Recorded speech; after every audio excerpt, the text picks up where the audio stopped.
Apa iki satenane takdirku sing jawabake sliramu beto ati beto lambe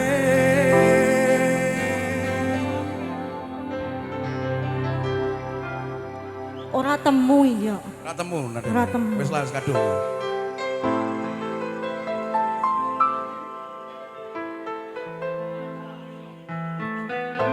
Apa iki? Nadane keduren. Iya, jangan tinggi-tinggi dong. Ora nemu ya. Apa iki satenane takdirku sing jawabake sliramu beto ati beto lambe wis kadung mati rasaku kang mas rungokno tangisku becike kowe lunga. Aku njaluk tolong kalau pemuda kabeh pemuda barang kula. Tolong dameo. Sing urusan jaba ben urusan karo polisi, sing jero urusan awake dhewe. Kene joget happy. Oke? Izin iso digawe gampang. Oke? Sing penting damai jero lho. Joget. Dandut larang-larang dinikmati. Aja digawe rusuh. Oke? Ayo silakan. Langsung lah. Son Mas Rojak keren nggih. Langsung saja ya.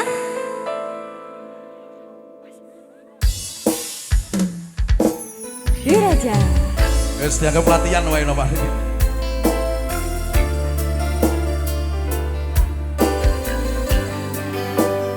Ayo joget Mas.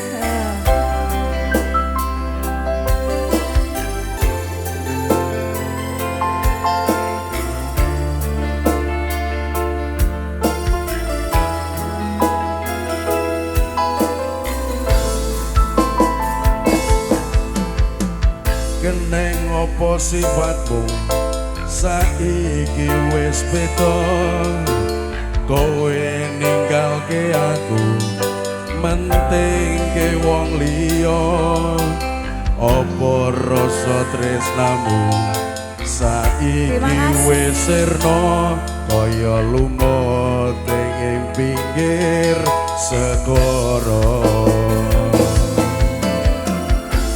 Sesek ning jero dodo pancen marakake arep kepiye maneh Sesek mlebu sedeng sesek mlebu sedeng ojo selak batinmu marang kaharanmu kamas pupusan rasa tresnamu. Opo iki satenane takdirku sing jawabake sliramu beto ati beto lambe Wis kadung mati rasaku kang mas rungokno tangisku becike kowe lunga saka uripku. paribasan rangge lintang ning angkasa kowe teka gawe loro marang tresno.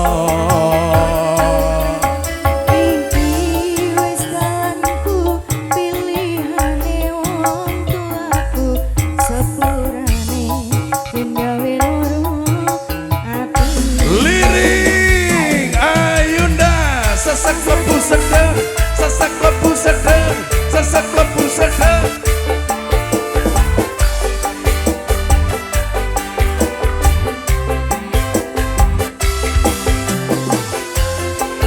Matur suwun pemuda Branggulon bersatu semuanya tetap asik. Terima kasih Pak Bos.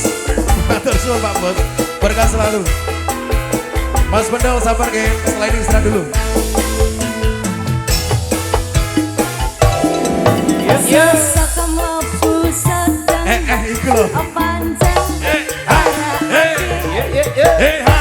arep kepiye maneh pancen nggonmu gedhe Lo. aja selak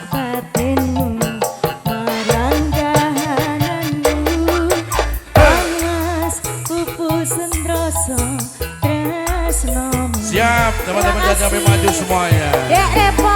Yo. Pemuda Wancari. Opo iki satenane takdirku sing jawabake seliramu beto ati beto lambe. Wis kadung mati rasaku panas rungokno nangisku beci ego ilmu saka uripku Pari pasang rangge lintang ning angkasa kowe tega gawe lara marang tresno. iki wis tanganku pilihane wong tuaku sepurane yen gawe loro atimu Sepurane yen gawe loro atimu. Teman-teman panitia dan para pengunjung dan Bapak Ibu semuanya, kita break sebentar untuk menghormati waktunya kumandangan jenazah.